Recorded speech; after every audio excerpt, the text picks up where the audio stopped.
I'm Jan Airy, convener of our planning team for this event today, and I want to welcome all of you. I'm looking at a group of people sitting in the pews of Colonial United Church of Christ in Prairie Village, Kansas, but I am not seeing but want to remind everyone that we have a much larger group of people who are joining us right now. They are housed in 7 different churches around our geography, having the same experience with us remotely. We call them our download sites, but they cover the area from the Conference of Illinois South in the United Church of Christ, across the state of Missouri, all the way through Kansas and Oklahoma, so that we've tried very hard to include everyone in participating in a place close enough to home that they didn't have to travel very far. So if we were to put all of us together, and I wish we could, but we'll do it in our imagination, we would number well over 100 people today. So where you are, if you're feeling your group is small, celebrate the intimacy of that and know you are sharing with many, many more. This effort was planned and begun well over a year ago by a group of about a dozen people. We've only ever met by conference call. We feel we know each other well, but today is the first time we are meeting each other face to face. So we had to listen carefully for voice and recognize voice as opposed to face. So in this effort, we have committed to including 3 of the United Church of Christ conferences, Illinois South, Missouri Mid-South, and Kansas, Oklahoma, and also including 2 of our Disciples of Christ regions, the Mid-America region and the Greater Kansas City region. And we have representatives in all of our sites, all 8 locations today, who represent either the planning team, are missionaries, or are part of our judicatory leadership in those areas. And so I want today to let you know that we have a great commitment to the kind of mission effort that we all are passionate about. And in talking about that today, I promise that we will, first of all, speak about what is mission and how is that mission worked out or actually empowered and played out within our churches. So I'm going to quickly explain that to you. First of all, we use a quotation that is rather old now, but we've used it for a long time to define Christian mission, and that is, a flame is to fire as mission is to the church. This is a well-known quotation, but it takes a moment, I think, to give it a thought. So I invite you to think about that just for a minute. How is a fire even a fire unless it has flames? Flames make it a fire. How is a church even a church unless it's involved in mission? Mission makes the church. And that can mean mission either locally and globally. Local meaning outreach within the community that's known to us, maybe familiar to us, but then outreach into a global community, well beyond what's known and understood to us. And in that way, churches involved in mission, we believe, are vital and vibrant congregations. And so the flame is to fire as mission is to the church. Now, Global Ministries is the shortened version of the name for the work that we do around the world through our churches and through our denominations.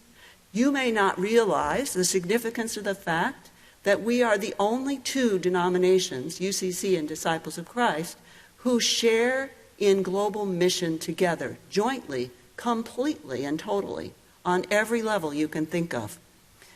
We're the only ones in the U.S. that do that, It allows us to have a much greater reach and a far greater and more immediate impact in the work that we do.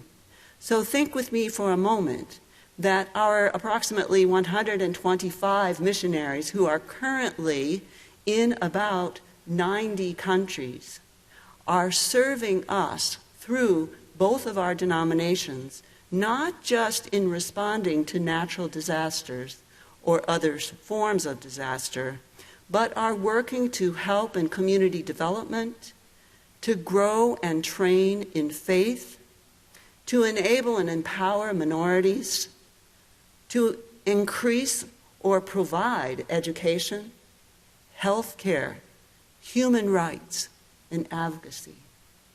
All of this is far more successful because we are not doing it alone, we are doing this together. So always, when we're together with a group of churches or a single church within our denomination, we need to say thank you, because your gifts to One Great Hour of Sharing, the Disciples Mission Fund, in addition to some of the portion of your gift on the offering plate on Sunday morning, as well as personal or individual endowments or projects contributed by you or your church to Global Ministries, all help to make this possible. So thank you to all of you. We do not want to neglect today to recognize that we have many special guests within our midst at all 8 of our sites. We have invited all former missionaries who live within our geography to join us today, either at one of our remote sites or from home.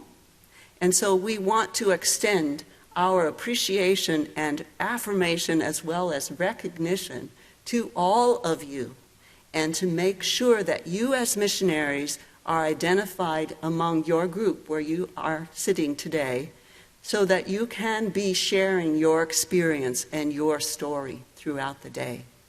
We also have invited as guests all who have been trained as ministry and mission interpreters within our geography. And again, we need to say thank you for that commitment, for writing and enacting an action plan, and for being sure that your congregation, as well as your own personal efforts, make for an impact and a change in our world. And so you see, together we may feel small, and yet we are great, because that light is extending and shining in so many ways. And in all of these ways, we collectively are not only making a difference in our world, we're making our world better. You have received some paper today, and one of those pieces of paper is called an action plan. Later on, we're going to reference that action plan. If you have it, or if you do not, just listen for a moment, and we'll explain that it's a completely optional vehicle for this day and this experience, though we feel strongly about its value and its worth. If you listen today and are impacted by what you hear and would like to jot some notes on a piece of paper and then write some ways that you feel called or you feel empowered to enact on some level a project or an aspect of global mission, that is the function of that action plan. It's a very simple form with goals, objectives, and a timeline. It is not a homework assignment that you turn in at the end of today, but we are going to invite people to hold out that form, if they've chosen to complete it, in our closing devotions today as a sign of their commitment to action. And you will then grow the numbers of people that we have involved in mission. And we'll reference that again a little bit later. So, as we have recognized some very key people in our organization, I want to also ask that Laurie and Larry will come up quickly and just bring a very brief greeting from the judicatories that they represent. And as they come forward, I would say that I am representing one of the people from the Missouri Mid-South Conference, though I am not on the staff there. So I welcome you. Our other staff members are at our remote sites.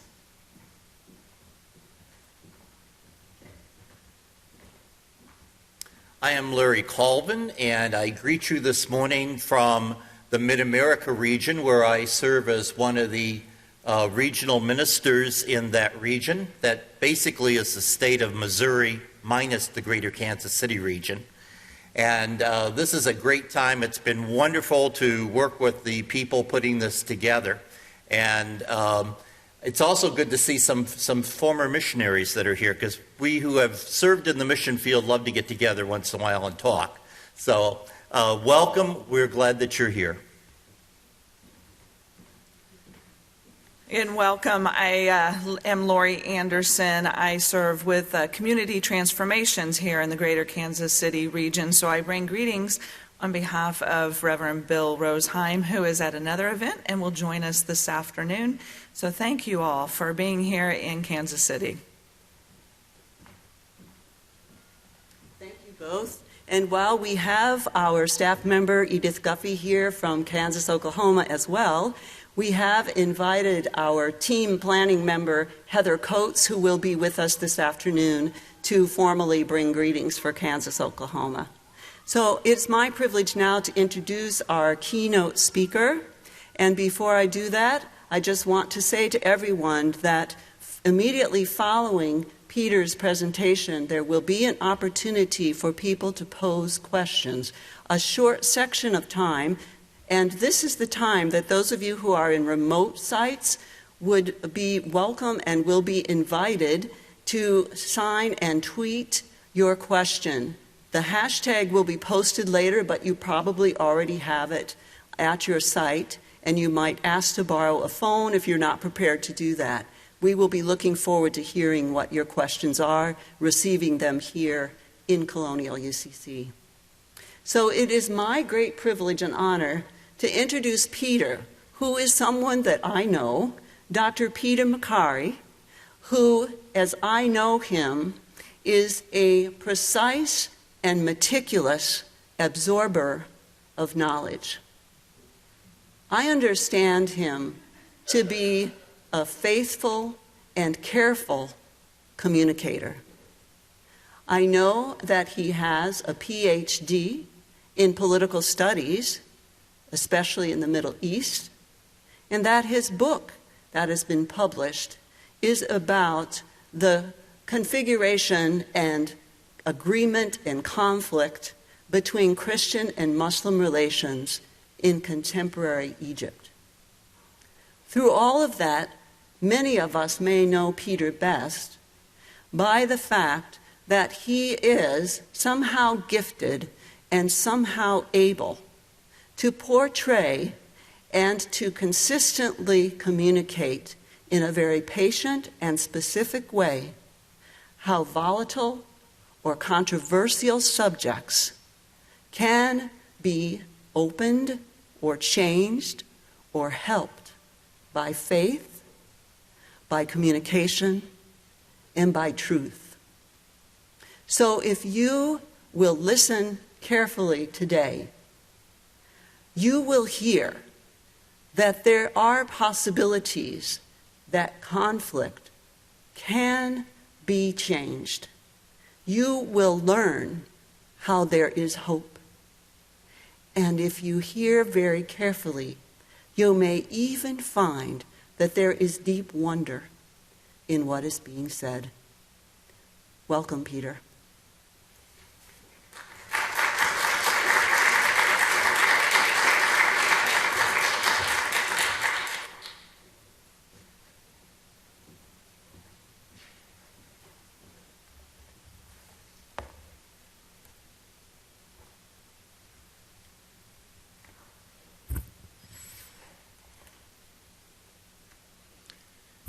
Greetings to you in the name of Jesus Christ, light of the world. And greetings on behalf of Global Ministries, of the United Church of Christ and the Christian Church, Disciples of Christ. I want to thank you all this morning for your presence here and for your interest And also would like to reiterate what Jan said and thank you for your support of Global Ministries, of our church's wider mission, of the Disciples Mission Fund, One Great Hour of Sharing, and Week of Compassion, all of which make possible a variety of ministries and mission here in this country and around the world, including in the Middle East. Thank you so much, Jan, for that gracious and kind introduction. It's a lot to live up to. And for the invitation to be with you all here this morning and in the download sites. The program that the Planning Committee has put together for this Global Mission Fest, not just today, but over the course of these 10 days, is exciting and is a great model. I hope that it can be replicated in the future in other places. You have brought together several Disciples regions and UCC conferences to engage, and your focus on the Middle East and Global Ministries' Middle East Initiative is certainly timely. It's great to see a number of friends here this morning, and I know that there are others in the download locations. I'm especially glad that Minerva and Rachel are here from Palestine, having spent the summer as part of the Disciples Peace Fellowship internship program in camps with youth in conjunction with Global Ministries and the Middle East Initiative. I've entitled this address, The Middle East Today, Intersections of Politics and Faith. At first glance, there may seem to be nothing surprising about those combinations. After all, it might seem appealing to settle for the idea that the people of the Middle East have been in conflicts based on religion for centuries, perhaps millennia, and it is just the way that it is fated to be. Today, I'll attempt to characterize this discourse, offer some alternatives, and shed light on our church's mission engagement and partnership in the Middle East today. That is what we have been attempting to do through the Middle East Initiative, launched last summer at General Assembly and General Synod, and running through the end of this year. In his article in the New York Times last May, Defending the Faith in the Middle East, David Mautadl wrote, "The last several months have brought a dramatic escalation in conflict across the Middle East, almost all of it involving tensions between Sunni and Shiite Muslims, which are in turn fueled by a power struggle between Shiite Iran and Sunni Saudi Arabia for regional supremacy. Tehran runs a vast patronage network backing Lebanon's Hezbollah, Syria's Alawite regime, Yemen's rebellious Zaidi Houthis, and Shiite militias in Iraq. Saudi Arabia has sent plane loads of weapons and millions of dollars to Sunni militants in Syria, Iraq, and Yemen, many of them Salafi extremists." End quote. Mautadl asserts that this is nothing new, and that it is, in fact, a reversion to 18th and 19th century imperial politics, in which the Russian Empire claimed to be the protector of Orthodox Christianity, which was fodder for its conflict with the Ottoman Empire. Later, the French offered patronage to the Maronite Catholics in the Ottoman province of Lebanon. And of course, the Ottoman Empire extended its reach throughout Muslim Western Asia and North Africa, over which the emperor ruled also as caliph until the end of the Ottoman Empire in 1924. Islamic caliphates had existed since the early days of Islam, following the death of the Prophet Muhammad. In Arabic, the word khalifa simply means successor. The caliph, therefore, was the successor to Muhammad as the community's leader, encompassing the social, religious, and political realms. Today, the group known as Islamic State has sought to revive the caliphate and has had resonance and some success, albeit through especially violent means. This and other mainstream media coverage of the region have been particularly simplistic and reductionist, focusing on religious clashes. Take these headline examples. Amid killings and kidnappings, can Christianity survive in the Middle East? religion, the root cause of crisis in the Middle East. Why can't we all just get along, religion and violence in the Middle East? Is Islam a religion of peace? Is ISIS Islamic? And even this, a Swedish church wants to evangelize the Middle East with drones. At one level, we all know that headlines are designed to attract our attention and draw us into reading the story. We know they are simplifications and usually resort to and/or reinforce stereotypes. Worse though, they and the stories they head are quite often confusing and misleading. If you're reading a newspaper or the internet, sometimes the only part of the story you read may be the headline. So the reader is prone to internalize these dramatic but simplistic phrases. Worse than that, however, is the process of determining what makes it to the pages of the New York Times, Time Magazine, and other major news outlets. In his book, People Like Us, Misrepresenting the Middle East, the Dutch journalist Joris Luijendijk reveals how news is generated. A former correspondent based in the Middle East, Luijendijk tells how the journalists at local bureaus who have expertise, contacts, and local knowledge generally have a good grasp of the societies and politics they live in. They are therefore in a good position to identify what stories are important to cover and how to convey a reality that is factually accurate and nuanced. When the field-based correspondents pitch such stories to their editors in Washington, New York, London, or elsewhere, though, they are usually rebuffed, either having their ideas rejected outright or their stories are significantly edited, so that the fuller picture is often lost. Beyond ignoring content that would be insightful and reflective of local dynamics, oftentimes editors in the corporate offices demand certain angles for the stories the foreign correspondent writes, or even determine the story outright, whether it is necessary, relevant, and accurate or not, without relying on the knowledge of their own foreign correspondents. And of course, with the shrinking number of foreign correspondents due to cuts media are making, even their specialized knowledge is being lost on a regular basis. The result is that the overwhelming preponderance of stories in our media are similar to each other, oversimplified, without context, and without nuanced content. So, should it surprise us that the Middle East is reduced to religious tropes, sectarian conflict, and repeated stories about Islam? Now, don't get me wrong, religious identity in the Middle East is significant, and its manifestation is definitely palpable in many arenas of public life, including politics. Brookings scholar Shadi Hamid addresses this in his new book, Islamic Exceptionalism. As you might anticipate from the title, his main argument is that Islam is exceptional in how it relates to politics, law, and governance, and is different than other religions in that sense. For Hamid, exceptionalism is a value-neutral word, neither good nor bad, and it can be both. Comparing to Christianity, he excludes state building from Jesus' major project, and says that is why the New Testament does not dwell on effective governance. Muhammad, though, according to Hamid, was not only a clerical theologian and a prophet, but he was also a politician, a state builder.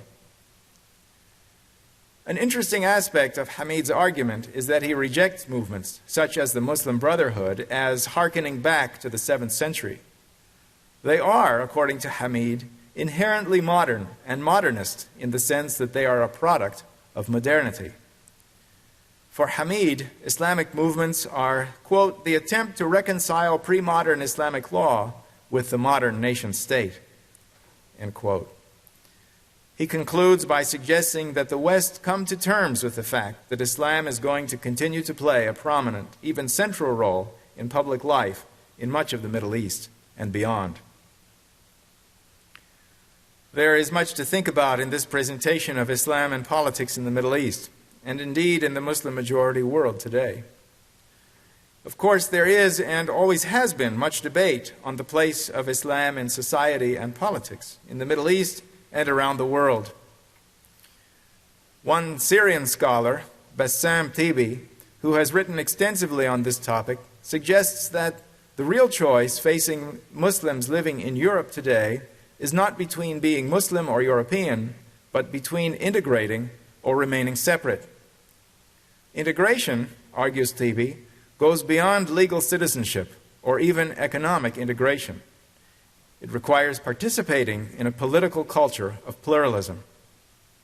He continues, Muslims must go further and participate in a political culture based on 5 non-negotiable principles: separation of church and state, democracy, human rights, religious pluralism, and civil society. Muslims don't have to give up their religion to integrate, but need to add to it and live by these 5 principles. These principles and this approach is eminently consistent with what our church's Muslim dialogue partners in the Middle East and in North America have said about the ways that Islam has been used and abused by Islamist groups, as well as the ways that their faith and their social and political engagement intersect. The Muslim organizations with which we have relations and engage through active dialogue in this country and in the Middle East have been consistent in their message that the violent actions of Islamist groups are in no way accurate interpretations of Islam. They have stated this repeatedly and persistently. But have you heard these statements in mainstream media? It is unlikely, and we should ask ourselves why. At the same time, obsessive attention to religion, and specifically Islam, means that all other aspects of life are set aside and deemed unimportant, masking other realities that we, who are in the church, know and have access to through our relationships in mission. For example, the Arab Group for Muslim-Christian Dialogue, which is one of our partners, was established in the mid-1990s. This group consists of religious, intellectual, and civil society leaders from Lebanon, Syria, Egypt, Palestine, and the Arab Gulf, among other countries in the region, all of whom recognize a faith in the same God and a sense of national belonging. In December 2001, the Arab group adopted the covenant called Dialogue and Coexistence, an Arab-Muslim-Christian covenant. The covenant's significance is in the common recognition of issues faced by Middle Easterners, be they Christian or Muslim, and the commitment to work together to address them. It is built upon personal convictions and is not simply a dialogue between compatriots, but is a dialogue among believers who perceive an applied expression of their religious principles. Principles that give substance to the meaning of pluralism, mutual recognition, the unqualified dignity of the human being, and the values of justice, fairness, truth, decency, fellow feeling, mercy, and the stewardship of creation. In the covenant, the members of the Arab group committed to strengthening and sustaining dialogue and undertaking a practical program aimed at giving firm foundation to coexistence and treating the root causes of confessional religious unrest, which is accounted for by political, economic, social, and cultural circumstances. The covenant goes on to say that dialogue is a way of resolving the confusion between genuine religiosity and the objectionable extremism that leads to violence and fanaticism in order to focus coexistence. Furthermore, dialogue is disciplined toward gaining comprehension, mutual understanding, always listening to one another, and speaking frankly. It eschews inflammatory and wounding speech. It is also a tool for building confidence, for nurturing genuine relationships, and for cultivating friendship.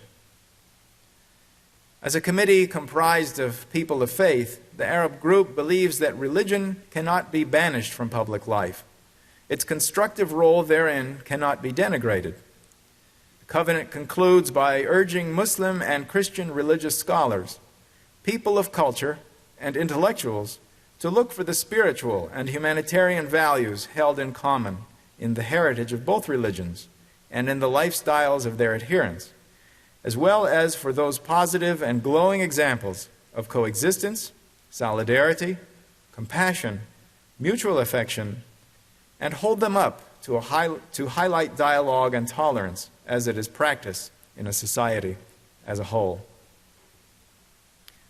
The Arab group, consisting of Muslims and Christians from a variety of countries, helps us gain access to voices that are not always apparent and positive engagement that is necessary. Because of its national diversity, it also helps us to understand that while many issues are common across boundaries, there are multiple contexts in the region.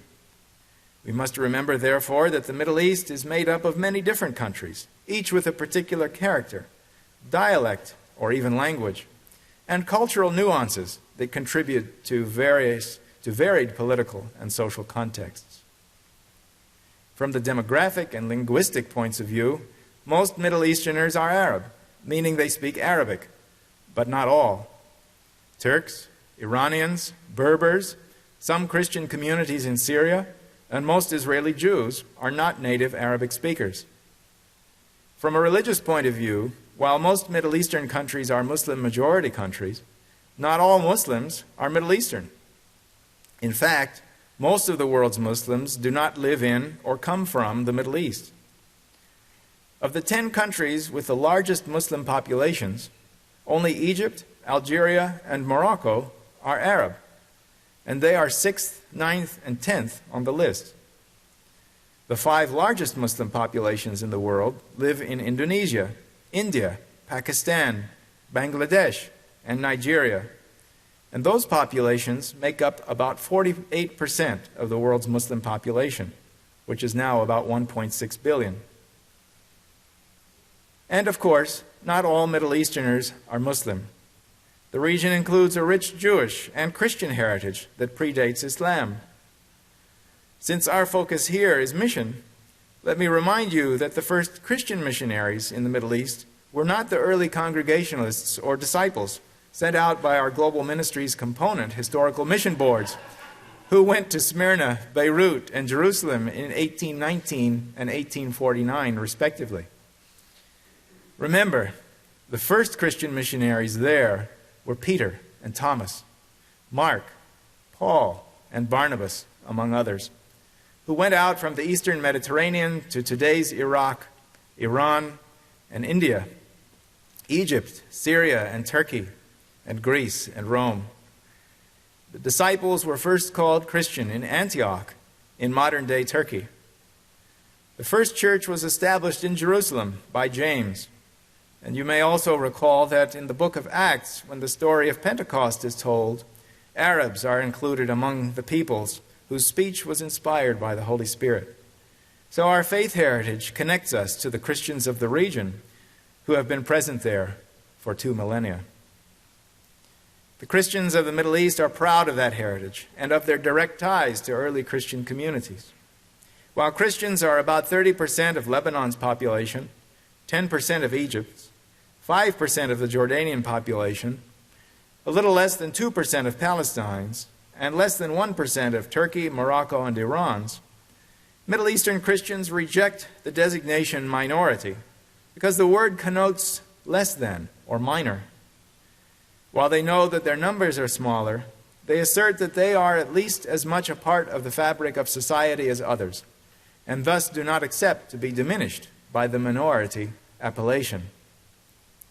In fact, the Christian communities were the larger numeric community in most countries of the Middle East until about the 9th and 10th centuries, when Muslims surpassed them in numbers through the spread of Islam and its political dominance.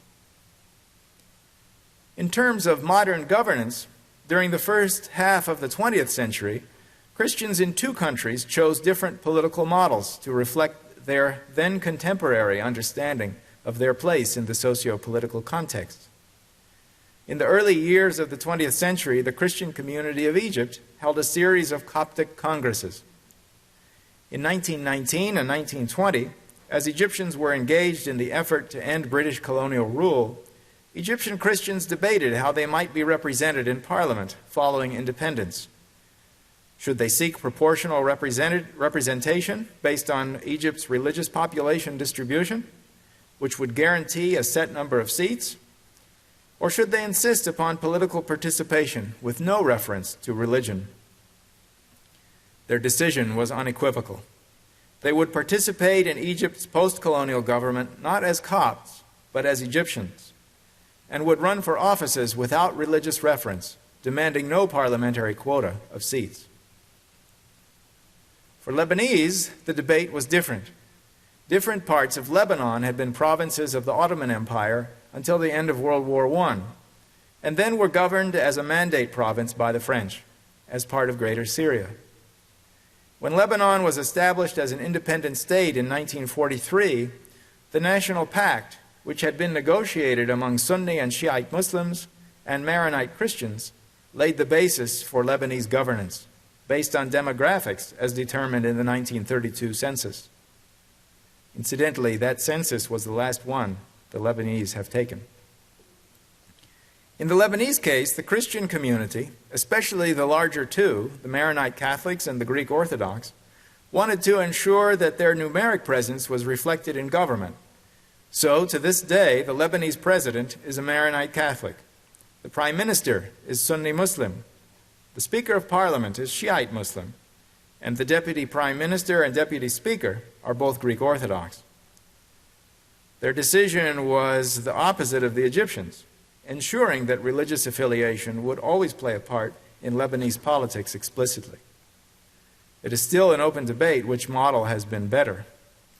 And we should note that the Lebanese power-sharing arrangement was among the causes of the devastating Lebanese civil war that lasted from 1975 to 1990, but wasn't the only one. Today, a major tragedy in the Middle East is the war in Syria, which is now almost 5.5 years old. In early 2011, in the wider context of the so-called Arab Spring, Syrian protesters demonstrated in support of political and economic reforms in their country. They called for increased opportunities for employment to address the serious economic challenges, human rights, and personal liberties. These demonstrators were met by the Syrian regime with brutal force, and Syria became a violent conflict in the ways that the Tunisian and Egyptian Springs had not. As the Syrian conflict intensified, it also expanded to involve regional actors, especially Saudi Arabia, Iran, and Turkey, therefore regionalizing the conflict. With the interest and attention of the US, NATO, and Russia, the conflict expanded even further and has become internationalized. At the same time, the instability and void that the conflict left throughout the country, especially beyond Damascus, allowed for the influence of groups such as a Nusra Front and the Islamic State. So in addition to the regionalization of the conflict, it also became increasingly sectarianized. The Islamic State, which is also known as ISIS or ISIL, had roots in Iraq in the period following the US-led invasion there, and the void that was created in the wake of regime overthrow and de-Baathification. The impact of all of this has been devastating for the Syrian people. More than half of the pre-war population of 21 million has been displaced from their homes. Many remain in Syria as internally displaced, but almost 5 million are refugees in neighboring countries and beyond. Some estimate that 500,000 Syrians have been killed in this conflict. Returning to the headlines, a considerable number of stories have covered the war in Syria through a particular lens. Can Syria's Christians survive? Syria's Christians risk eradication. Christians face total purge from Syria. If you read only these stories about Syria, you might have the impression that the war is exclusively sectarian and that only the Christians of Syria have suffered. It is true that there is a strong sectarian element of this conflict, but the struggle there is essentially for power and control of land and resources. And the overwhelming majority of the victims of the conflict have been Muslim, no matter which sect, party, or ideology they identify with. The Christians of Syria historically enjoyed good relations with the Assad regime, both father and son, because of the secular nature of the Ba'ath ruling party's ideology. But Syria's Christians have not automatically sided with the regime. Many families disagree over the future of Syria, reflecting the debate among Syrians more generally. Because of their relatively smaller numbers, though, any Christian leaving has a larger proportional impact on their presence. What most Syrians, including Christians, agree on is that the conflict continues as a devastating tragedy which will require generations to restore peace in that country, if indeed that is possible. And quite unfortunately, a sectarian framing of this tragedy has clouded our own understanding of the conflict and the debates over appropriate response to the desperate needs of refugees fleeing Syria and the Middle East, making welcoming the stranger extremely difficult, invoking a discourse of fear instead. But headlines suggest Christian eradication and total purge also ignore another reality, which is the perseverance of many of Syria's Christians to remain in their homes and in their country, and the authentic witness of the church in Syria to Christ's love through the provision of humanitarian needs for all victims to the conflict. Through Global Ministries, One Great Hour of Sharing, and Week of Compassion, you have supported this witness. The Fellowship of the Middle East Reformed Churches, the Union of Armenian Evangelical Churches in the Near East, the Forum for Development, Culture, and Dialogue, the National Evangelical Presbyterian Synod of Syria and Lebanon, and the International Orthodox Christian Charities, which works with the Greek Orthodox Patriarch of Antioch and all the East, all have provided food and basic nutrition, medical assistance, temporary resettlement assistance, educational support, and engagement in the promotion of a culture of peace for the post-conflict. All of this is carried out by churches and Christian organizations who are strongly motivated by their faith to care for the oppressed, the victim, the orphan, for their neighbors, whoever that might be. Those and others of our Christian partners in the Middle East, including the Middle East Council of Churches, are providing relief to Syrian and Iraqi refugees in Lebanon, Jordan, and Turkey, as well as in Syria itself, again, as an imperative of their understanding of their faith. So not only have many of Syria's and the Middle East Christians determined to remain and to be present, but they are active in the provision of the needs of the people. This is not some alternative narrative, but it is a reality that has been hidden or less widely reported in the general coverage of the conflict. But this is why we need to find and pay attention closely to additional sources of news, including our own church media, to be able to gain more complete perspective so that we can pray for those who need it, learn about the ways that our sisters and brothers in Christ are actively living their faith, and engage in ways that we can encourage and support their witness in the midst of conflict and strife. Perhaps nowhere more than Israel-Palestine does faith intersect with politics. I'll have more to say about the ways that our churches, including the Disciples, the UCC, and our partners in Israel-Palestine, have engaged this issue during the workshop in the afternoon. And I know Minerva and Rachel will share perspectives as Palestinian Christians in their time as well.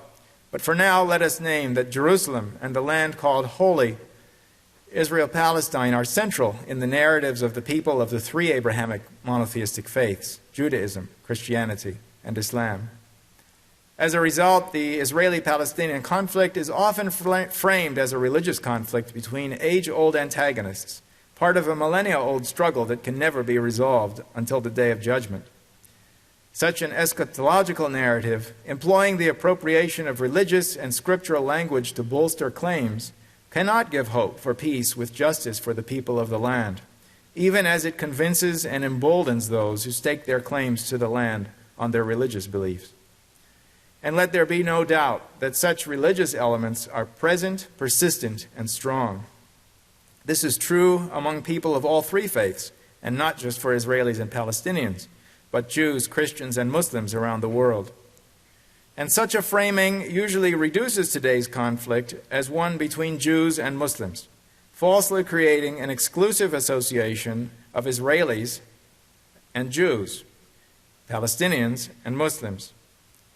While it is true that the majority of Israelis are Jewish and the majority of Palestinians are Muslims, such a simplistic framework not only discounts the variety of perspectives among Israeli Jews and Palestinian Muslims, but also ignores and marginalizes the quarter of Israelis who are not Jewish, who are Palestinian Arab, Muslim, and Christian, and the portion of Palestinians who are Christian and who have been present since the very beginning of Christianity.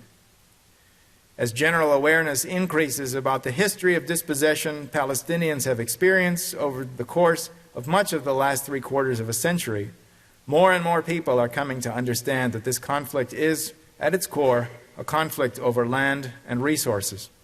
It is a conflict that invites solidarity among groups who have experienced similar injustice and discrimination, noticeable by the connections that are being made between Palestinians seeking justice and global activists advocating human rights, among Native Americans whose history of dispossession is familiar, the deepening mutual solidarity with the Black Lives Matter movement, and among South Africans who experienced the apartheid regime and participated in the struggle to end it.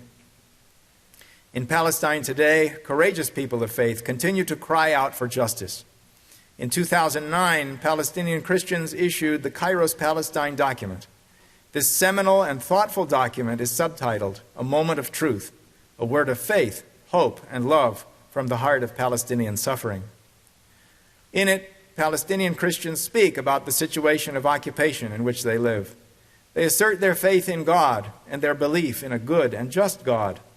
They affirm their hope for a day when justice will come, and they call upon each other, the global church, and people everywhere, people of faith and in positions of political influence, to witness to the truth. One section of the document is called the mission of the church, which they describe as prophetic. The church is called to speak the word of God courageously, honestly, and lovingly. If the church does take sides, it is with the oppressed, to stand alongside them, just as Christ our Lord stood by the side of each poor person and each sinner. The mission of the church is to proclaim the kingdom of God, a kingdom of justice, peace, and dignity. Our church points to the kingdom, which cannot be tied to any earthly kingdom.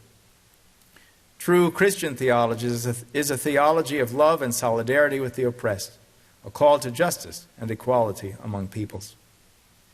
Our vocation as a living church is to bear witness to the goodness of God and the dignity of human beings.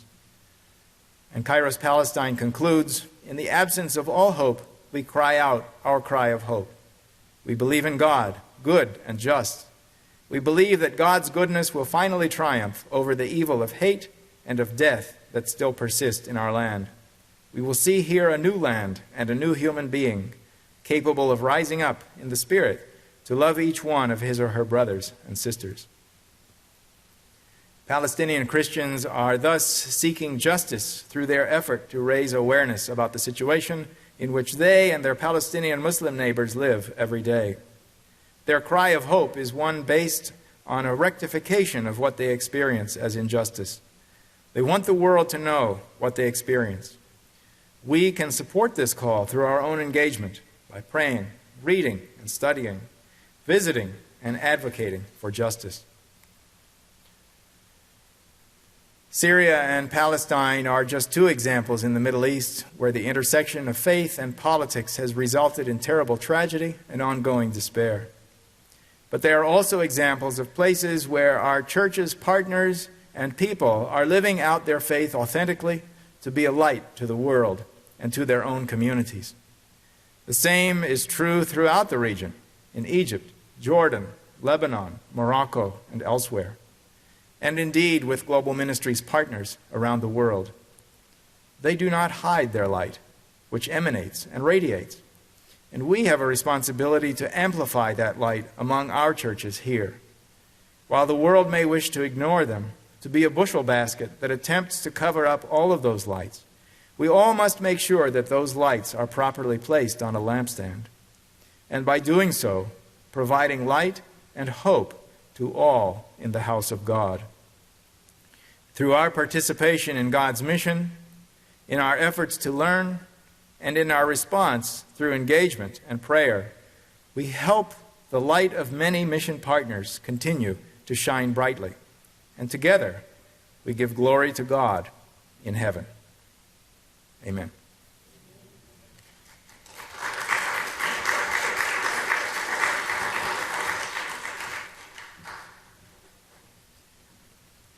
Thank you so much, Peter. We're just very grateful to you. We have heard the light of hope, and this is a Kairos moment.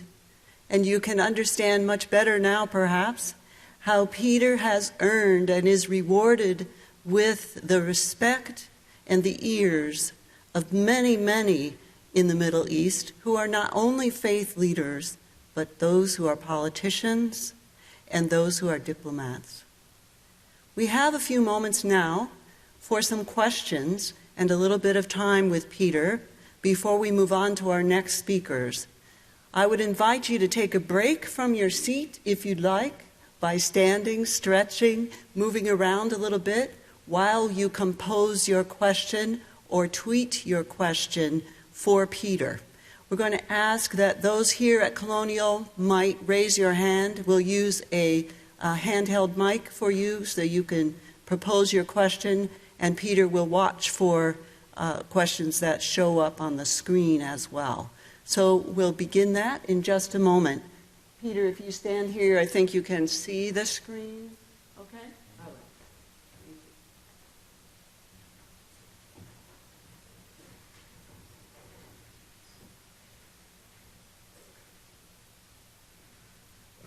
Questions?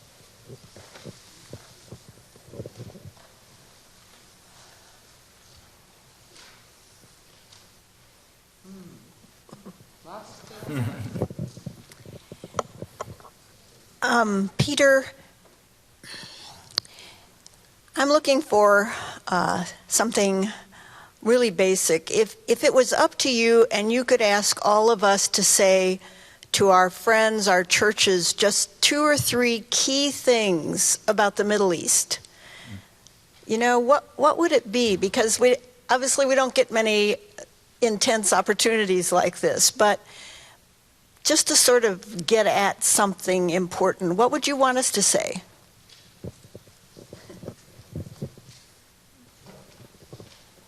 Well, in terms of our own attempt to understand the region, I think many people think that it is far too complicated even to start to try to understand. And I think it is possible to understand it. And I think part of that possibility is provided through the opportunities that we in the church can provide to expand the discussion and to learn about the different communities that are there and what they're doing, including learning about the Christian institutions and the partnerships that we have. So my first point would be, don't be intimidated by what you think of as a too complicated situation to understand. It is a place where people live and work and aspire to enjoy life in all its abundance, just like we here in our context as well. So don't be intimidated. Second, try to seek alternative sources of information and engage locally. And oftentimes in our communities there are churches and mosques that include immigrants from the Middle East, people who represent a different perspective than what we are given through our media. So engage with people. And you can do that even if you don't have the opportunity to travel to Lebanon or Egypt or Israel, Palestine yourself. There are still people here in the communities who can help us to understand those more deeply. And don't be afraid. These are issues that touch us as Christians, and particularly as Christians who are engaged in the quest for peace with justice. And there are ways that we can engage. And we should not be discouraged by the messages that we get and that surround us. We need to be encouraged, and we need to remember that there are people who can help us encourage, who help encourage us.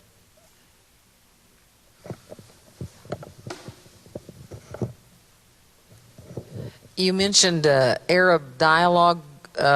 What's the full name of that group? Just Arab Dialogue Group? The Arab Group for Muslim Christian Dialogue. Okay. It's based in Beirut, Lebanon, and as I said, includes members from a variety of countries and from different religious confessions, faith traditions, within Islam and within Christianity. Okay. And more information is available about it on our Global Ministries Middle East and Europe webpage, as is information about all of our partners in the region. Great. I just wondered if there was a group here, representative of that group, or in that you could get speakers from, or you could get other information. Not specifically from the Arab Group for Muslim Christian Dialogue, which is essentially a Middle Eastern-based group, but the National Council of Churches in the U.S. is engaged in interreligious dialogue. Many of the denominations, including the Disciples and UCC, are engaged in dialogue at a national level and also at a regional or even local setting, so that local councils of churches in many cases have gone beyond sort of ecumenical relations and have expanded to engage with people of different faiths in their communities. So sometimes a local church will have a relationship with a synagogue down the street or a mosque, and sometimes the conference or region will engage ecumenically with other Christian communities, Presbyterians or Lutherans and so forth, and engage in dialogue with the Muslim organization of Kansas City. I'm not sure what a name might be for the local organization, but there are, and many times you'll find mosque representatives, Muslims who participate in the staffing at mosques are very eager to engage, and they want to share, and they want to engage, they want to talk, and we need to reach out. Okay, Peter, we have do you want me to read it to you? Is that easier? Okay, this is from a conference minister, Jenny Brown Daniel, and she asked, what message do you have for disciples, UCC churches who seek to support sanctuary for Syrian refugees? Thank you for the question. It's an important one, and one that has come up quite often, especially since last summer, when attention in the media focused on the Middle East refugee crisis in Europe. There are two ways that we are encouraging churches and members to engage this issue, and that is first to help advocate with elected officials so that the numbers of people who are admitted, who are seeking to apply for refugee and asylum status, is increased. Many churches and individuals want to help, but there aren't people coming, partly because of the process that limits the number or that is inefficient and doesn't allow for an expedited process. So we're asking that members advocate for an increased number, but also a better, efficiently managed program to accept refugee and asylum seekers. And second, to engage in refugee resettlement through Church World Service, which has offices throughout the country. There's a network of Church World Service resettlement offices that is available through the website, and we have a page on the Global Ministries site called the Syria Crisis and Our Church's Response, which has links to resources about ways that churches and individuals can respond. But those are two ways. First, the advocacy, and second, contact the Church World Service regional office for refugee resettlement. Peter, there's been two persons who have tweeted in who have said thank you to you and for your work, and do not be afraid in your work. Thank you. We also have a question from Donald Wagner. When each side claims to be dispossessed, how do we determine with whom we should stand, as did Jesus? Good question. First of all, I think it's important for us to recognize that the churches who have engaged this issue and who have listened to Palestinian Christian partners often are perceived as being pro-Palestinian and anti-Israeli. I think it's a better it's better to say that we are pro-peace and pro-justice. We are for the legitimate rights of all the people of Israel and Palestine.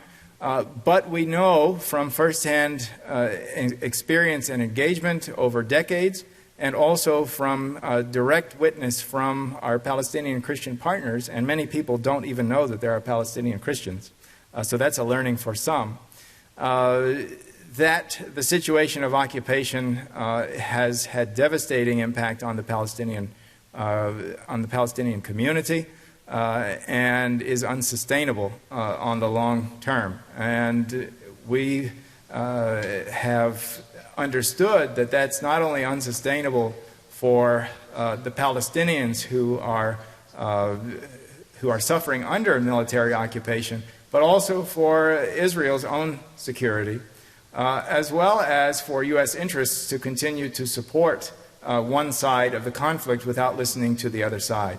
And as U.S. citizens, we also have a role to make sure that our tax money is spent appropriately.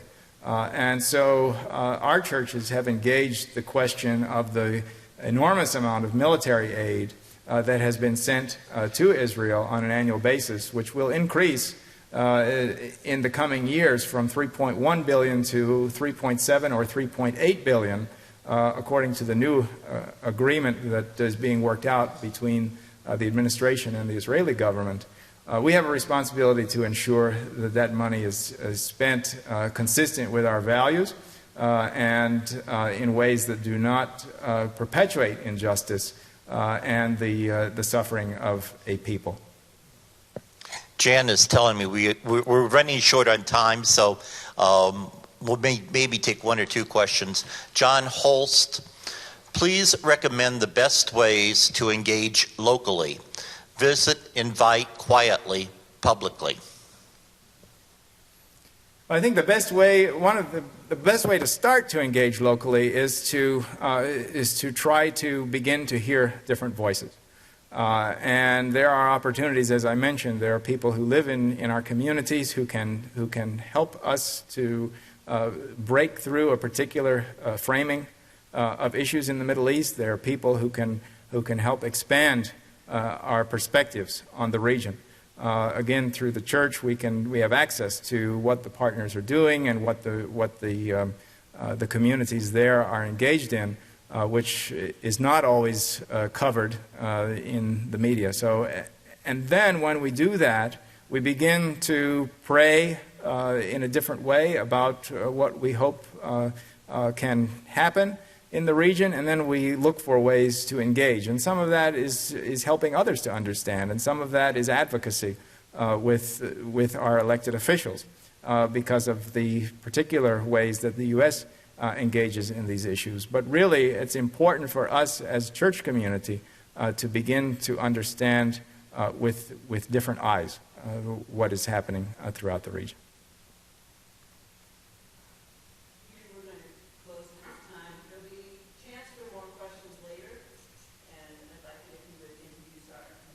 Sure. Well, I mentioned Rachel and Minerva earlier. Rachel Shomali and Minerva Halte have come this summer through the Global Ministries and the Disciples Peace Fellowship to participate in the Disciples Peace Internship Program. So they came through the YWCA of Palestine, which is one of Global Ministries' partners, and have spent the summer in youth camps, participating in leadership roles, as well as sharing their stories. They've come to the National Youth Event a few weeks ago in Orlando, Florida, that was the UCC and Disciples gathering, and led a workshop, and will continue next week with a Mission Works event in Indianapolis. I'm delighted that they are the first examples of mission to this country through a joint collaboration of Disciples Peace Fellowship and Global Ministries. And I know that they have had an active engagement with youth and with members of our churches over these past several weeks. I'm delighted that you're here, and invite them to come forward.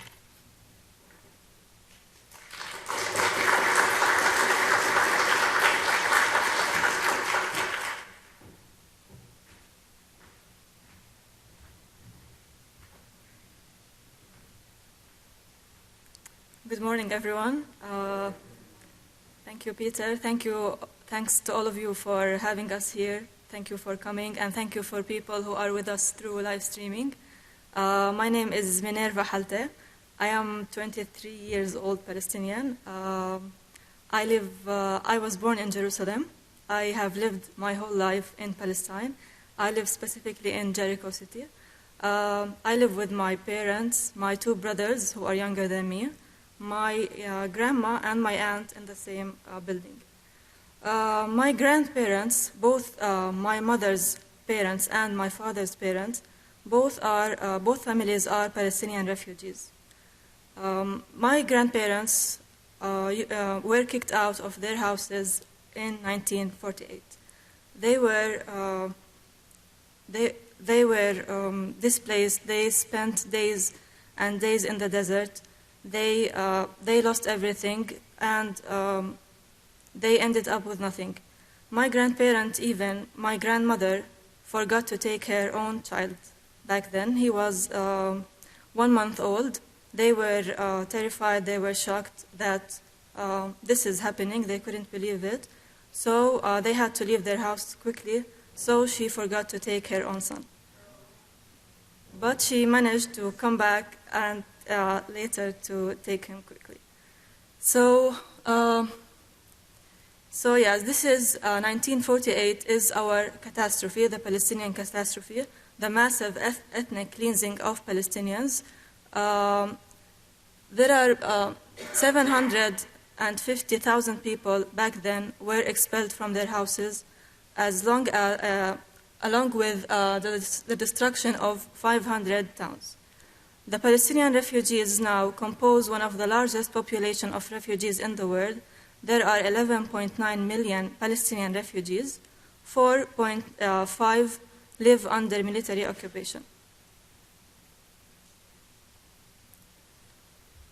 So back then, they lost their lands, they lost their homes, their money, their clothes. They ended up with living in tents. They moved from tents to refugee camps. They moved to churches. My grandparents moved to Jordan, then come back and finally settled in Jericho.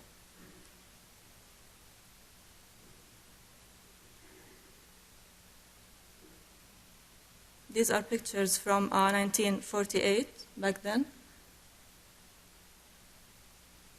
Some people until now have their keys to their houses back then that they were kicked out of because they're still hoping maybe someday that they would come back, or just as a sign of hope to who they are and what they have been through. These coins are from 1933-27, before the catastrophe happened. It shows that the land was called Palestine back then. It was under British mandate. People there used to live as neighbors and as friends. Christians, Muslims, and Jews used to live together. As we see here in the coins, there is Hebrew, English, and Arabic writing, because all of the three religions, and it was under British mandate, so there is English also. So all of them used to live together, and all of them were neighbors. My grandparents had Jewish neighbors. They were friends. They were affected by each other very much. My grandmother's name even is Esther, which is kind of Jewish. Esther Jacob. Her name is Esther Jacob. So that is kind of Jewish. So they used to live together peacefully and as any other place in the world.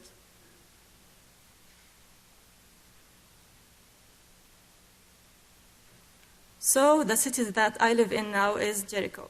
Jericho is a really special city. It is the oldest city. It is 10,000 years old. And also it is the lowest city on earth. It is 800 feet below sea level. Jericho is a flat land. It's surrounded by mountains from everywhere almost. Jericho has many stories to tell. It's really old, and it was mentioned in the Bible, in the Good Samaritan story and in Joshua Wall's story. It also has many places that are significant religiously and historically. This is the Mount of Temptation, where Jesus fasted for 40 days and 40 nights and was tested by the devil. This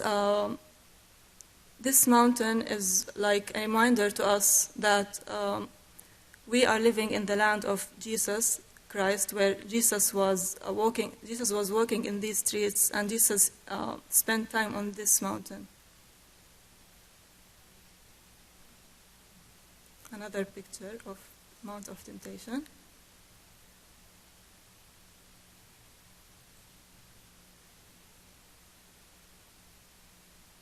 This is the tree of Zacchaeus, the tree where Zacchaeus climbed to see Jesus. Yes, it is very old, and people still come to see it. Tourists come every day to see this tree. This is also a reminder to us that Jesus also walked in this street. It's like 2 minutes from the downtown of Jericho. This is the river of Jordan, also 5 to 10 minutes from Jericho. It's the place where Jesus was baptized. And we as Christians, we go there and celebrate the day where Jesus was baptized, and we do worship there. And there are still people who come and get baptized there as well.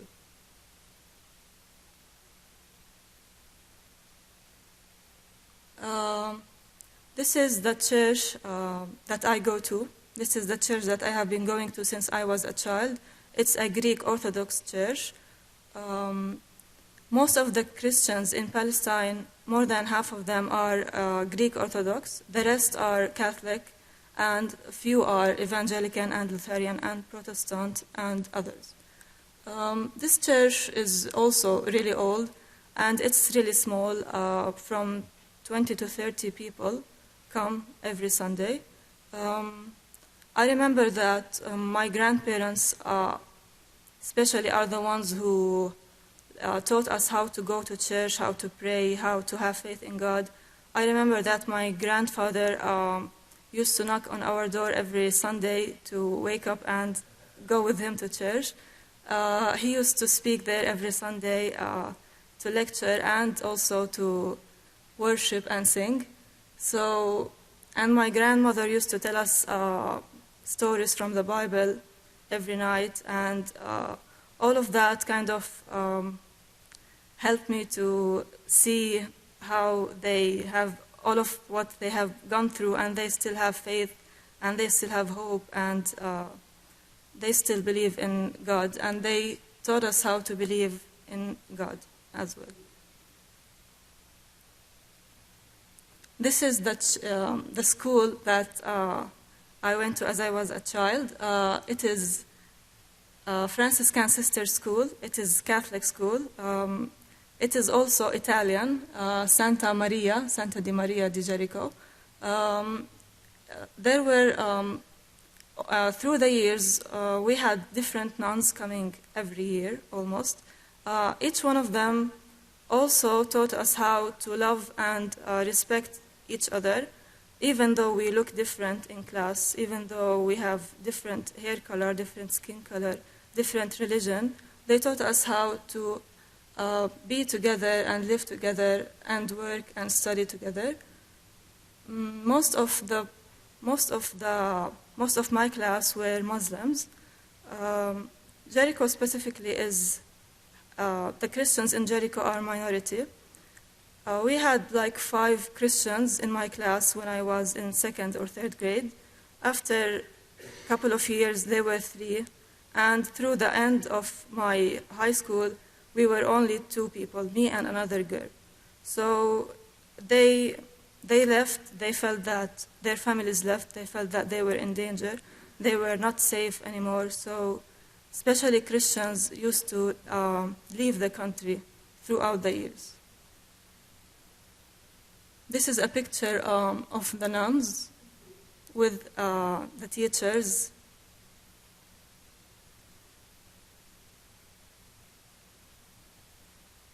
This is my university, covered in snow. It is Birzeit University. It is one of the biggest and most popular university in Palestine. It was established also by a Christian family. I studied computer system engineering there for 5 years. It is in Ramallah city, which is far from Jericho, around 40 minutes. But with checkpoints, with traffic, it would take from 1 hour to 1.5 hours. So as a university student, as a person who has to go to a lecture at 8 o'clock, I couldn't take that risk of moving between Jericho and Ramallah, so I had to live in Ramallah.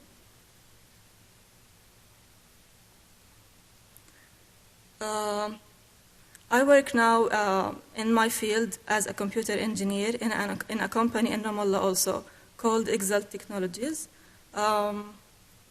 And also I'm a member of the YWCA of Palestine, specifically the YWCA of Jericho. I have been a member since 2012. This great organization advocates for peace and justice on the local level, regional level, and international level. It advocates for human rights, for dignity, for gender equality, and for respect for women empowerment. So, throughout my membership with the YWCA, I had the chance to go to the 59th session of the Commission on the Status of Women with the UN in New York. Excuse me. This is a picture from the march that was in that event on Women's International Day. Because we had a march because there are still women who live under poverty, women and also girls who are not educated, women who face violence, and most importantly, women who don't know their rights and are afraid to stand up. So there are still all of these issues in the world, and specifically in Palestine. We have social issues, we have political issues, economical issues. All of them together affect women directly and indirectly to be violated emotionally and physically. So this is Christmas in Bethlehem. This is the Christmas tree. We have festivals, we have scouts in Bethlehem. This is another picture from Bethlehem. This is Palm Sunday. Christians walk in the way of pain, where Jesus walked in carrying his cross before getting crossed. This is the Holy Church of Sepulchre in Jerusalem. This is Easter. We celebrate Easter and Christmas all together. The Christians all together celebrate these important holidays to us. We as Christians, people, as Peter said, we are less than 2% of the population. But we believe that we have to stay there. We are blessed to be there, blessed to be born in Palestine and live there. I believe that we have to stay, we have to fight, and this is our struggle. This is our cross as well. I will quote the sayings from a minister in Jerusalem. He said that we are the living stones of the Holy Land. From here it all started, and it had to continue. It must continue. Another minister, Mitri Raheb, said that Christianity started here. The only thing that Palestine was able to export so successfully was Christianity. So I believe that even though it's hard, even though we live under military occupation, even though we live under injustice, inhumanity, we are surrounded by walls, by checkpoints, by settlements everywhere. I believe that we have to stay there because it's our homeland and it's the Holy Land. It's the place where Jesus lived in and was born in and died there. So I believe that we have to stay there, and we are blessed to be there. So we live in a land that is internationally lost. We live in a place that you can't find anymore on Google Maps. We live under injustice, under human rights violation. But despite all of this, we still have hope. We have faith in God. We have faith in a good and just God. We woke up every day. We wake up, we smile, we go to work, we go to schools. We love festivals, we love to dance, we love food, and we love life, and we teach life as well. So throughout this summer, my faith journey has grown more and more spiritually by seeing all of the disciples and the UCC members, by seeing this great community, this community who loves, accepts, and welcomes everyone, the community who I was amazed to see and I was really honored to be a part of this summer. I hope that you ask yourself now how to help your neighbors. What would you do if Jesus was behind these walls, if Jesus was living in the Holy Land? So, yeah, thank you.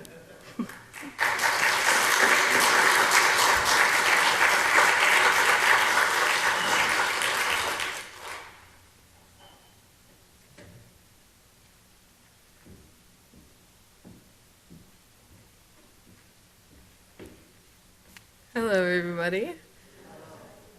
My name is Rachel Shomali.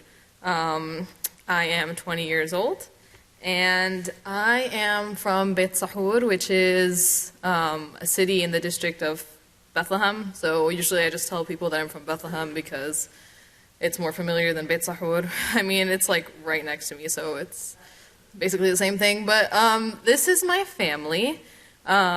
This is when we lived in Michigan. So I was born in Michigan and lived there for 12 years. My parents are both Palestinian. They got married in Palestine but moved to Michigan because my mom wanted to get her college education there. So it took her a while because she ended up having me and my brother and my sister. And she also helped my dad in his liquor store and working and all that kind of stuff. So 12 years is what took her to get her BA and her MA. So my mom, she's right there in black. Her name is Lubna, and then my dad, Tariq. I'm Rachel, I'm the oldest, and then Jacob and Marie. Those are my siblings. So my parents were always planning on moving back to Palestine for a lot of reasons. I learned about this later when we moved, and as I grew up, that my dad was very politically active. He, as a young boy, tried to resist the occupation. For a lot of times, he was beaten and imprisoned by the Israeli soldiers. And a lot of times, he was on their most wanted list because he would organize protests and things in our area. So that's kind of one reason why we moved back. It's very close. It hits close to home for us. In order for Palestinians to survive, that we need to stay in the land and fight for our human rights. So I learned more about that when we moved to Palestine. If you could hit the next slide.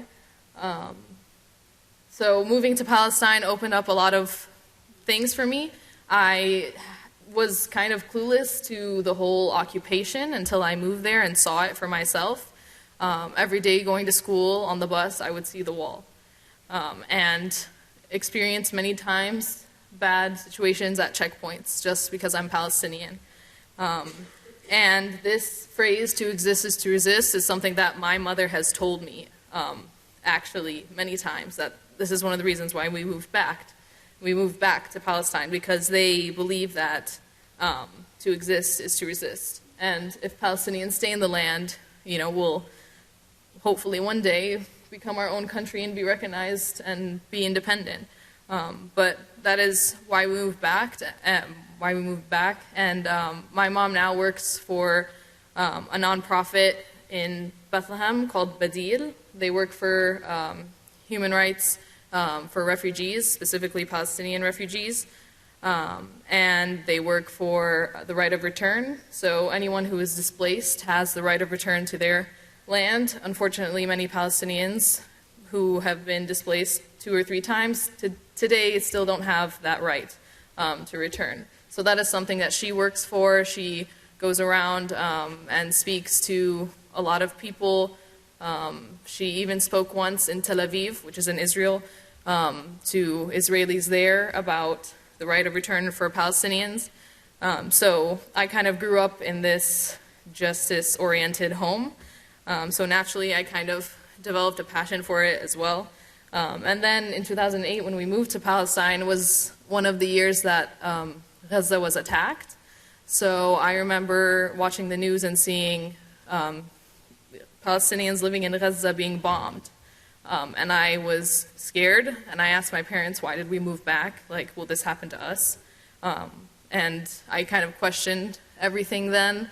But for a lot of reasons, the same thing wouldn't happen in the West Bank where we live. But she had to explain that to me and all that stuff. But I remember feeling so helpless to my people in that situation. And that also added to a drive for justice in our land. So, next slide will show you what we look like today, all grown up. My brother is a foot taller than me, which is crazy because I still think of him as like 5th grade. He's now in 11th grade, and my sister is in 10th grade. But yeah, this is what we look like now. My dad works in a restaurant. He owns a restaurant with his friend, and they run that together in Beit Sahur. So in the next slide, you will see the view from our home, the balcony. That's what Beit Sahur looks like. I took this picture myself. Most of the pictures in the slide of the views and stuff are pictures that I've taken, so I can say that I did something. Because sometimes people ask me, like, did you actually take that picture? And I'm like, Sometimes I find them on Google Maps, whatever, Google Images, stuff like that. But I took this picture. So that's the view from one side of our balcony. On the next slide, you'll see the view from the other side is a settlement. This settlement is called Harhoma. It's in Arabic, we refer to it as the mountain, which used to be called Jabal Abu Ghnaim. So when I first moved to Palestine in 2008, the settlement was just beginning to form from the top. So it was just a few buildings on the top. And since then, now 2016, this is what it looks like. They have built it and expanded it towards the valley and all around the mountain. And this is what I see from the other side of our apartment. So that is what a settlement typically looks like. And then the land on the bottom here is more of Beit Sahur. So, and let's see. The next slide will show you the West Bank and Gaza, which make up Palestine today. The red line that kind of surrounds the two Palestinian territories will show you the wall. So the wall was built in 2002, and in 2004 the ICJ said that it was a violation of human rights and recommended that it should be taken down, but it has not been taken down since then. It has grown larger. It's about 400 miles long, and in some places can be about 25 feet high. And it, in some places, like I showed earlier, the to exist is to resist picture, it can be concrete and usually has graffiti on it at some point, and it can also be barbed wire or fence. So they're working on building it to become more concrete than it is barbed wire. And this, the wall has checkpoints on it, so there are external checkpoints that are on the border between Palestine and Israel, but there are also checkpoints that are in Palestine between Palestinian cities and areas. So she was talking about how it takes her much longer to get to school. That's why she had to go and live in Ramallah, which is closer to the school. I had to do the same thing. So if you look in the next picture, it'll show you kind of the areas of Palestine. Although Jerusalem is not under Palestinian Authority, it's in this picture. But if you see the star where Bethlehem is, that's where I live. And in order to get to my university, which is Ramallah and Al-Bira area, which is right kind of directly above through Jerusalem, that drive, in order to like drive through Jerusalem, would take about 45 minutes if I could go through Jerusalem, but I can't. So I have to drive around Jerusalem, through Jericho, and then go to my university, which will take about 1 hour and 30 minutes, no traffic. And traffic can sometimes be because of checkpoints. So if they stop your car and ask for your ID and want to check your car or whatever, ask you to pull to the side, can cause a delay. So I also had to go and live on campus because of this reason. And a lot of people do as well, even if they're as close as Jericho, because Jericho's closer. But you just can't because of the traffic and the checkpoints and all that. So I cannot go through Jerusalem, and I cannot go into Israel unless the state of Israel gives me a permit or a permission. So sometimes during religious holidays, they'll give out a little piece of paper that says that I can enter Israel this day to this day. So like for Christmas or for Easter or something. Sometimes they don't give permits equally to all people. So a lot of times, especially when we first moved to Palestine, my dad was blacklisted. So we would all get permits and he wouldn't. And we wouldn't want to go to visit the Holy Sepulchre or visit the Old City of Jerusalem without him. So we would end up not going. And a lot of times, more recently, they've been giving it to everyone in my family except for me. So we also don't go. But now it's more like I don't even want to go because, I mean, I'm not... They kind of give it to us to say like, oh, look, we're letting them come in, and also to feed off of us economically. So we'll go in and we might go to their restaurants or to their malls and be like, oh, shiny new things, and want to buy it. But so as a part of boycotting them as well, recently I've decided that I'm refusing to go. And I don't even remember the last time I visited Jerusalem, but it's been a few years. And it's only 5 minutes away from Bethlehem, so it's not even that far away. But yeah, and if you all came to visit us using your U.S. passports, you would be able to go throughout the checkpoints easily. They wouldn't stop you. Funny thing is, I also have a U.S. passport, but I am also Palestinian, so I have dual citizenship. They won't let me go through. I've tried numerous times to use my U.S. passport and not bring my Palestinian passport, but they already know, like in their system, that I am Palestinian, so I can't go through. But so in the next slide, you will see this is the entrance to the high school that I went to when I moved there. It is a private Christian school, and a lot of the teachers are, some of them are locals, but some of them are also missionaries from all over the world. A lot of them are from the States, actually. And I grew up Catholic, but this school, they kind of have a Protestant way of their faith, I guess. And I kind of grew up in that community and started exploring new ways of interpreting the Bible and kind of seeing it for myself. So I naturally began questioning my faith very seriously. For a long time, I would never say I was Christian because I just didn't want to put a label on myself that I didn't fully believe in. So for a long time, I wouldn't recognize as that. I would say a lot of times that we're culturally Christian, so we celebrate, we go out to the Nativity Church and the Nativity Square and celebrate with the fireworks and the scouts and everything like she showed, but I never really believed it until a few years ago. But at this school, I started playing basketball, and that kind of opened up the door for me in, I guess, a feminist track. So sports are not usually seen as like equally men and women, but especially in the Arab world, the women are not encouraged to play sports. So just me deciding that I want to play sports and pursue that and help that in my community was a big deal. To wear basketball shorts like at your knees is a big deal. But I would do it anyway, because if no one starts to say, hey guys, this is normal, no one's going to ever think that it's normal. So I grew up playing basketball, and then when I went to university, decided that I would start a Frisbee team at my school because I really love Frisbee as well.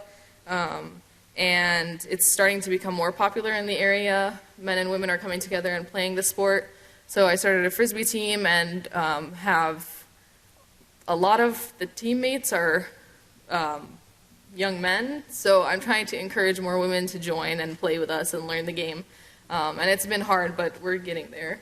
And I also explored coaching at a private Christian school in the area, the school that my sister goes to actually. It's a Lutheran school, but they teach everything in Arabic. And I have been coaching there for a while, but because I had to leave for the summer, I couldn't coach them. But when I go back, I plan on continuing that, just to kind of support women's sports in Palestine. And so the school that I went to, Jerusalem School of Bethlehem is what it's called, JSB. So they teach everything in English, except for Arabic, of course. It's for people like us who lived a lot of our lives somewhere else and decided to move back, and don't speak Arabic as strongly as we speak English yet. So they'll meet you at where you're at the level that you're at in Arabic, and they'll help you get to the level where you need to be. So that's the school that I graduated from. My brother still goes there, but my sister, when she was younger, decided we encouraged her to go to an Arab school, just because she was younger. It's easier for her to pick it up. She was in like 4th grade, I think, when she went. So it was much easier for her to jump into that kind of system, and she's still going there, and she really likes it. At JSB, if you'll go to the next slide, I'm pretty sure. Yeah, we do VBS. I think, have you guys heard of VBS, Vacation Bible Study? So camps and things like that for the kids. This is me and some of my friends who have participated in that as counselors and leaders and things. And I try to be a part of that as much as I can, and encourage my friends to do that as well. And in the next picture, you will see it's a view from the school, the high school that I went to. This is Beit Jala, so the school is in Beit Jala. It's also Bethlehem district. There are about 3-4 cities and villages that are a part of the Bethlehem district. But here's another picture of it that I took. And then the next picture will show another picture of the Bethlehem area that I took. And let's see the next one. Okay, good. So going back to the "to exist is to resist" phrase, I graduated from JSB and was dead set on leaving Palestine. I was like, I'm done with this occupation, I don't really need to be here. I want to go somewhere else. So I applied to a lot of schools in the States and got accepted to most of them and got some scholarships even to some of them. My mom was totally supporting me, whatever I decided to do, but she really wanted me to stay for, a lot of reasons. And the main one was she thought that I would get a much more richer experience if I stayed, and also for the political reason as well. So I ended up trusting her and changing my mind and decided to stay. Said that I would try it out for a year, and if I didn't like it, I would just transfer and leave. And she was like, all right. I ended up staying, and it was really hard. It was a struggle, and it was very different than the high school that I went to. So the high school that I went to was like about half and half on the religious spectrum, so Christians and Muslims. And then I went to this university where the majority, like everyone basically except for a handful, were Muslim. So it was just kind of like my bubble was popped, and I felt like I realized that there was so much I still didn't know and that I needed to be exposed to, and ended up loving it, even though it was really hard. I originally went in with a political science major, but changed it after about a year-ish because I was like, I don't want to go into politics. Politics are... like, I don't know. It's just hard.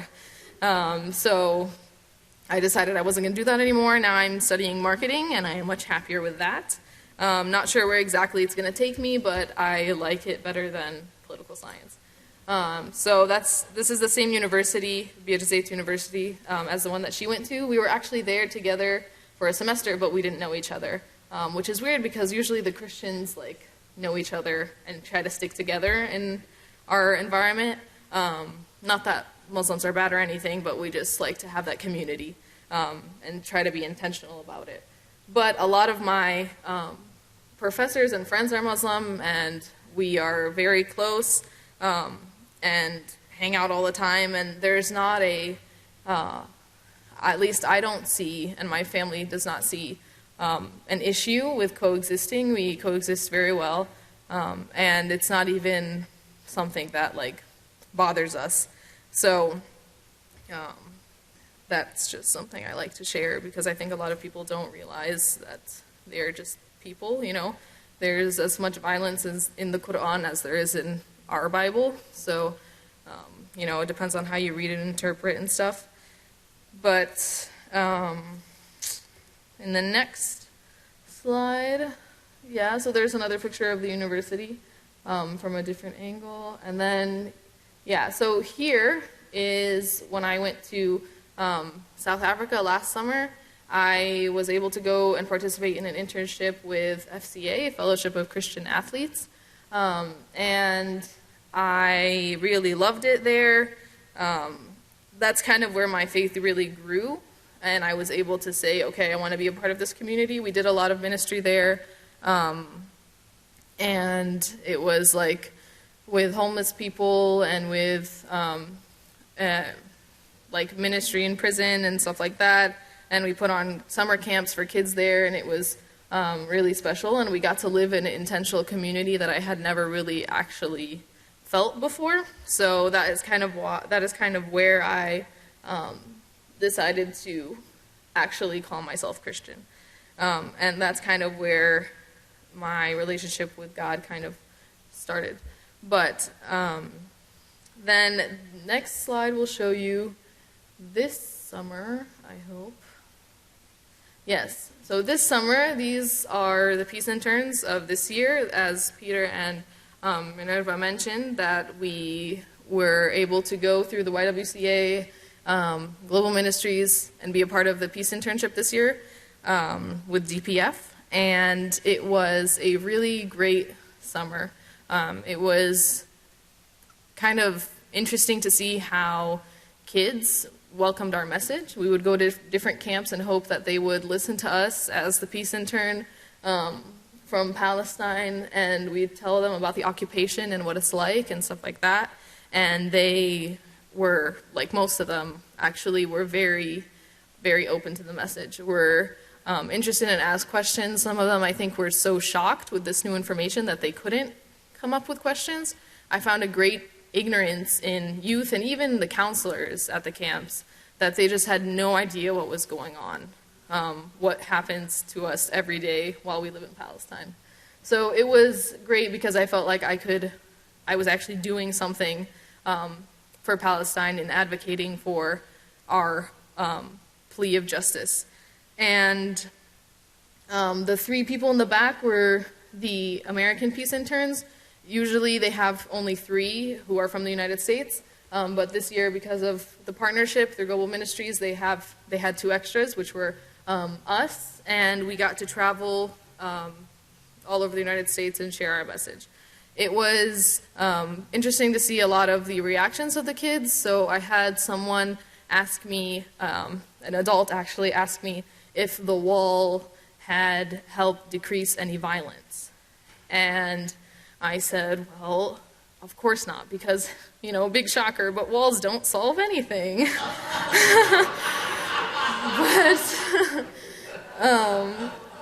And then at the same camp, one of the kids, I overheard him speaking to his friend saying, dude, Donald Trump is going to make America like Israel. He's going to build a wall. And I was like, you know what? You get it. You get it. But yeah, it was very encouraging to see just how the youth could easily see that something was wrong and something needed to be done. And a lot of them, I would hear them say, after we would explain how much America gives military aid to Israel, they would be like, well, why doesn't America just stop giving them money? Like, obviously what they're doing is wrong. And I was like, I wish it was that simple as, obviously what they're doing is wrong, let's stop doing this. But unfortunately it's not. So, even though it should be. But, yeah, so this summer has been really great, and now we're here talking to all of you, which is also really great. Thank you for welcoming us and giving us a platform to speak to you. Right now, I am looking forward to going home. We've been in the United States since June 1st, so it's been a really long time. Yeah, I miss my family, and I miss Palestine, so I look forward to going back and continuing my education. I have 2 years left, and not sure what I'm going to do after that. I plan to continue to get a graduate degree, but in what, I don't know. Where, not sure. But, I mean, that's basically my life, so I try to figure it out. Usually, I say 1 semester at a time. But yeah, I got to visit Vanderbilt University in Tennessee at one of the camps that we went to, and I really liked it there, so I don't know. But there's a lot of options, so I'm not trying to, enclose something on myself yet. But yeah, so I look forward to that, and kind of what she ended with, I repeat that to all of you. Hopefully you remember that basically one day we will have justice, I hope, for the Palestinian people. What that means exactly, I don't know. I'm trying to figure that out, but it definitely needs to be done, and I hope that we're getting there by doing these type of things. And I thank you all for listening to us.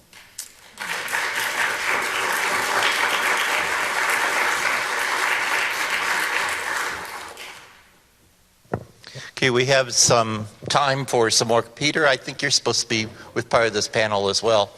We have some time that we can ask questions of the panel, and again, those others may be tweeting in their questions as well. We'll start here with Kate. Something that I haven't heard mentioned, maybe it slipped by me, but how many Christians are there in the Middle East? We're going to have to take this microphone back and forth here. So. Or you could go to the podium, I guess. Okay.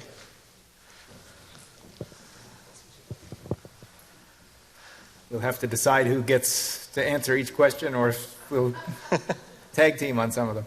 The number of Christians in the Middle East is always a question of interpretation. There's a range of numbers out there because there aren't necessarily good statistics, good census taking processes, and some countries haven't taken census in a long time. So it's a difficult one to answer. But generally, as people estimate 15 million or so. The largest Christian community in the Middle East is Egyptian, and that's Egypt is the largest Arab country in the region, and has between 8 and 12 million Christians. It's hard to know. The government gives one estimate, the church gives a different estimate, and so it's a range. But the percentages of Christians in the Middle East, Egypt roughly 10%, Palestinian Christians are a little less than 2% of the population, and so forth throughout the region. But, estimate 15 million roughly. And the overall population throughout the region of people is close to 350 million. So you can get a sense of the size of the Christian community compared to the overall population. We have a question from Edith Guffey that asks, our work begins at home. How do we approach the deep division in our denomination about these questions?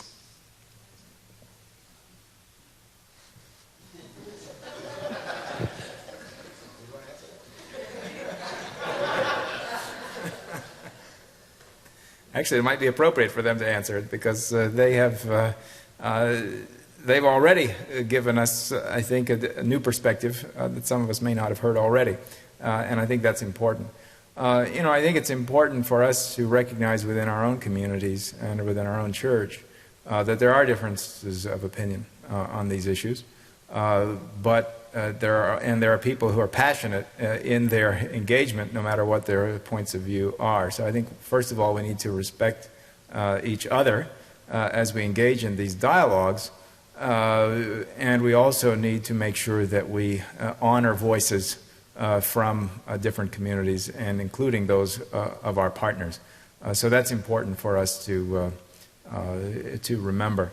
I think it's crucial for us to remember that we are working for peace, and we are working for justice, and that means that we are not always going to agree on how to get there, and we may not even agree on what that looks like in the end.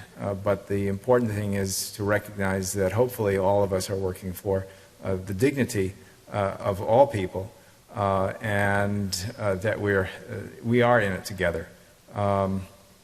It's a challenge, and to some extent it's important for us to be able to be familiar with what our churches have said on this issue, because what happens after a General Synod or after a General Assembly is that a resolution or a pronouncement or a statement are misinterpreted. Sometimes out of ignorance, sometimes deliberately, to present a different perspective than what was actually intended and what is actually in the statement. So we need to be familiar with what our churches are saying, first of all, and be able to interpret that. And a case in point is last summer's United Church of Christ resolution on aspects of boycott, divestment, and sanctions.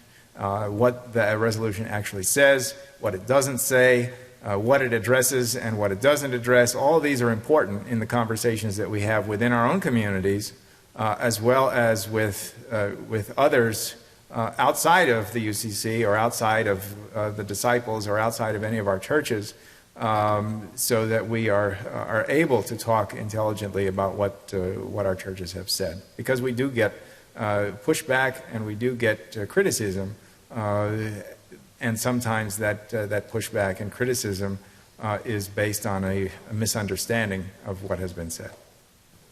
Another question. Okay, back here.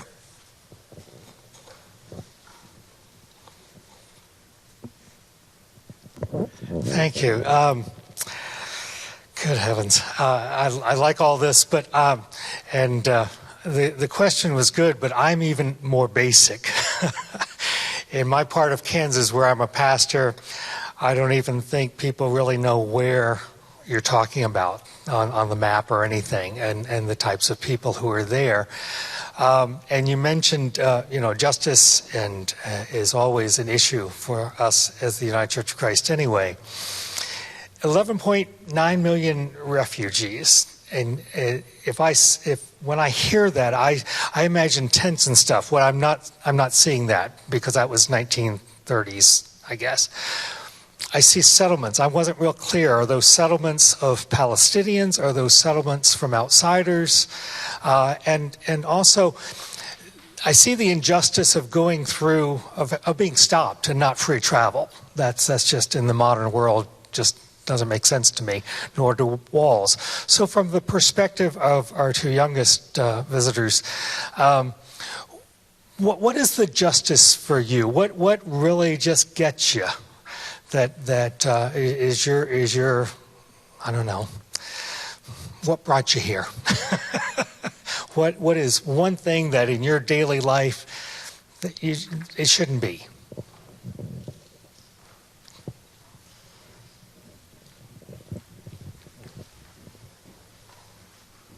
Well, thank you for your question. I'm sorry if it wasn't clear. The settlements are Israeli settlements. So they will build these settlements and bring either people already in Israel or from Europe or other parts of the world who are Jewish, who claim to be Jewish, and bring them and put them in these settlements and provide homes for them. And the other part of the question about what brought us here, well, first, did you want to add anything? we're sorry we didn't explain everything because we have a time limit. So everything, like any other questions you want to ask, you can ask in the workshops. We will explain more about the settlements, checkpoints, the wall, and the basic daily situation. So we're sorry if we didn't explain everything. And basically what brought us here is that we have to do something because we can't just sit there and hope that everything would be better. We have the people here, like Rachel said, most of the people here don't know anything. They have no idea. They don't know what Palestine even is, as you said, that they might not know where it is on the map. They don't know that there's something called Palestine. So just by telling people that we are there, we live in Palestine, we live in this situation, this is what's happening in the Holy Land, and nobody even knows about it because the media doesn't show everything. That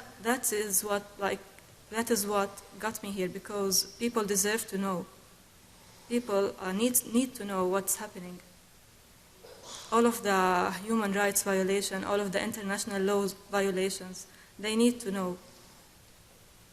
I don't know if I'm going, like one of the women counselors that I met this summer, she told me that we have been living in a lie for the whole of our lives. So, and we don't know anything. We should be educated. We should know more. So just by us, like just coming here and saying that we are from Palestine, people know that there is something called Palestine. You haven't seen it, but there's been several tweets of people sharing their thank yous and support. We have a question here. Yeah. In your work for peace, have you had opportunity to encounter Israeli young folks working for peace as well? So the interesting thing about the whole Israeli-Palestinian conflict is that because of the wall and because of the checkpoints, because of the separation, it's very hard for the two people groups to even contact and to even work for peace together. There are people on both sides who are advocating for justice and peace. Jewish Voices for Peace are a group of Jews who are working for that. They support BDS and support Palestinian independence and freedom and justice. There are also groups like Seeds of Peace and Seas of Peace, and I don't know if you've heard of these, but they take Palestinian youth and Israeli youth and kind of bring them out of their situation and bring them to like the States or somewhere else and do this little camp thing for them to like talk to each other and share their stories. My parents have been very against those programs because they have not proven to be very effective. They create this mindset that we need help from the outside to solve our own issues. They don't ever, they'll give Palestinians permits to go into Jerusalem and go into Israel and attend conferences there, but they'll never bring the Israelis into the West Bank. And they, like, that alone is not equal, that's not fair, like, doesn't even make sense. Like, how can we even have peace and justice if you guys aren't willing to come to our side? And we're willing to come to yours. So for that reason as well, I've had friends participate in those programs, like Seas of Peace and stuff, and they went, like, finished the camp and came back home, and they said, oh my gosh, we're gonna, like, the Israelis that we met are gonna refuse to join the army, and they're gonna, you know, stand up for us, and yada, yada, yada, and they never do. Like, they end up, when the time comes, they end up joining the army. So those programs, while they probably have good intentions, aren't being very effective. There are others, like I said, Jewish Voices for Peace, and even the organization that my mom works with that are being more effective in educating others and working for that. Hopefully that made sense. But We have one tweet up here. Zion UCC in Marion, Illinois has been moved by Minerva and Rachel's stories. Other questions? Here's a question.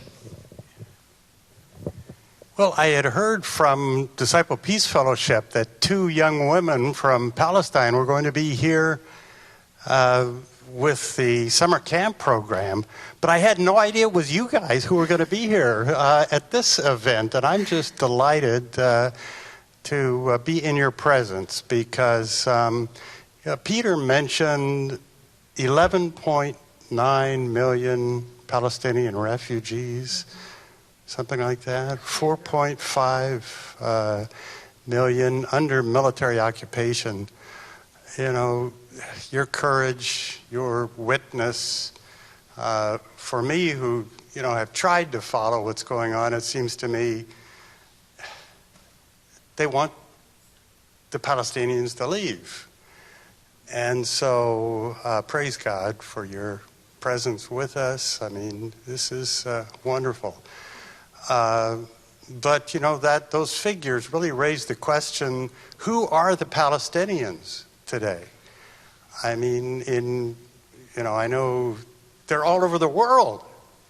And so is there a sense, and how is the sense of being Palestinian being preserved and encouraged? I mean, you know, and you all are different, I think, is what I'm getting. This is really great that you're here.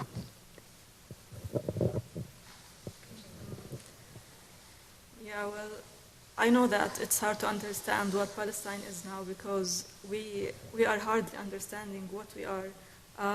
We are Palestinians. We live in the land that is Palestine. It's still under military occupation, but it's still Palestine. I have a Palestinian passport. I have a Palestinian ID. So, yeah, we believe that we are Palestinians. It's who we are. It's a huge part of our lives and our history. So, even though the whole world is trying to erase us from the map, from the internet, from people's minds, we're still there. We are living there. I would just add that Palestinians, like she said, they love food, they love dancing, they really try to keep and preserve our culture. So the embroidery, like traditional Palestinian dress, we try to preserve that, and the language as well, with keeping that alive too, especially with this whole globalization thing that's going on. And I mean, we have our own culture and ways of life and traditions, just like any other people group does. And it's important to remember that as well. But yeah, we also have one of the highest literacy rates in the Middle East. I think it's like a little over 98%. We have one of the highest PhD rates or whatever as well. So we are a people who care about education as well. Culture, food, and all that kind of stuff. It's hard to see, like someone asked me this summer that if I want to buy something Palestinian from here, if I want to support Palestine, what would I buy? You won't find anything here because we don't control the exports and the imports of Palestine. So we are not allowed to show people what we have, what we eat, what we dress. So we invite you to come and see yourselves. We have about 5 more minutes. But you can buy dolls online, Global Ministries dolls, right? Yeah. Got about 5 more minutes. Question. You've talked about the difficulty moving around within Palestine, Israel. Does that same difficulty apply when you fly to the States and home? Tell us what that's like. It's hard to move between Palestinian cities. We are not allowed to go to Israel. We are not allowed to go to Jerusalem. And we don't have an airport in Palestine. There is an airport in Tel Aviv, which is Israel. We are not allowed to use that airport. So we have to go to another country and use their airport to come here, which is Jordan. So we have to cross from Palestine to Jordan, cross the Israeli border, the Palestinian and Jordanian border, to go to Jordan and use the airport in Jordan to come here. And we're flying back to Jordan and then going back to Palestine. Probably have time for one more question.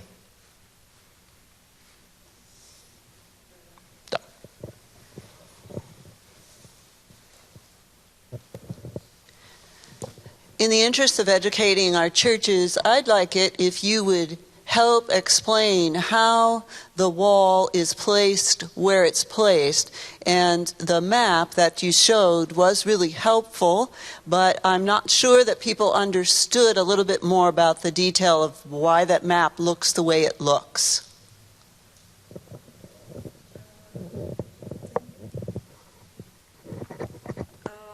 The wall is basically it was built to separate Palestine from Israel. So it was built on the borders of the West Bank, which was shown in the map. At most, it's mostly on the borders, but sometimes it's even inside the land. It's inside Palestine itself. So yeah, this wall is supposed to be as Rachel said, to eliminate or reduce violence, but it didn't work. And just by, I don't know, this wall is the largest project of Israel. It's the largest infrastructure project of Israel. It costs Israel $260 million per year to maintain this wall, to separate people, neighbors, friends from each other, to separate the lands of the farmers, to make it difficult for us to live there. So yeah, this wall is surrounding the West Bank. It's really close to Bethlehem. It's really close to Hebron. Jericho is kind of far from the wall, but we see it every day when we travel. Yeah, so it surrounds the West Bank and Gaza, but it also kind of cuts into Palestinian cities and areas as well, and they kind of do that strategically to get more land on their side, and building it as well on our land kind of gives more land to them too. So I'll just add to that both of our churches, the UCC and the Disciples, adopted in 2005 resolutions at Synod and Assembly calling for the wall to be torn down. And as Rachel and Minerva both said, the construction of the wall does not follow what is recognized internationally as the boundary between Israel and the West Bank. It encroaches into the West Bank and encompasses the Israeli settlements and also access to aquifers, so sources of water within the West Bank. So Israel actually controls water that's under the ground in the West Bank and only allows Palestinians 1/5 of that water, whereas Israelis have access to 4/5 of the water from the West Bank, which is not part of internationally recognized Israel. So water and land and settlement expansion are all parts of the project. And the wall itself, from our church's point of view, we called for it to be torn down for two reasons. First, because it does not follow the internationally recognized boundary and is being built on Palestinian land. So there's the political and geographic reason, but also there's the theological reason, and this comes back to the question that was posed earlier.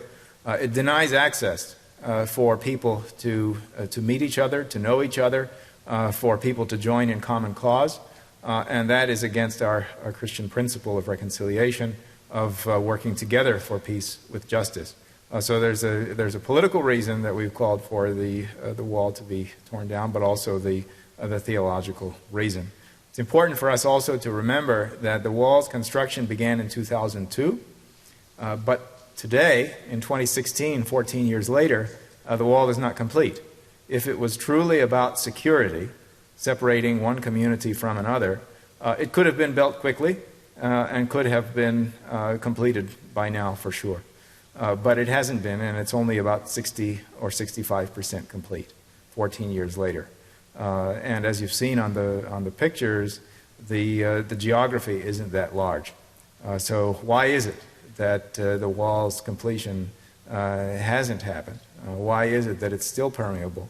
And yes, while incidents of attacks have decreased, And the Israeli government tends to correlate that with the construction of the wall. But because it is still not complete, you can't make that correlation in a way that is convincing. So there are many problems with the wall, with the narrative of the wall, and with the costs of the wall. It costs about $1 million per kilometer to construct, so it's very expensive. And as you've heard, walls cause all kinds of problems. And so these are just some of the reasons that our churches have been outspoken on this issue. We're going to take this one last tweet question. Dare we in America consider our treatment of Native Americans on reservations in relationship to the journey of Palestinians? Yeah, a lot of people find connections and similarities between the situation with Native Americans and European settlers and Palestinians and Israelis. And a lot of times I would try to point that out to the kids at the camps. I would tell them that this whole idea of people coming in and claiming land as their own is not something that, never happens. It actually happens a lot, and it has happened over and over again in history, in human history around the world. And I would tell them that a lot of people really fear the extinction of Palestine and the Palestinian people. And I would tell them that's one of my fears and my family's fears, and would basically ask them, like, who was here, who lived in this land before the European settlers came in? And they would say, Native Americans. And I would ask them, well, where are they now? And some of them will be like, well, they're either gone or they're in reservations, very, very poor areas and poor standards of living. And it's very sad to see how the situation with the Native Americans has come to in the States. And it's even more frightening because that might be the road that Palestinians are taking right now. So I don't know if you wanted to add anything to that. But yeah, there are a lot of connections and similarities between the two situations. I want to thank our speakers and presenters so very much.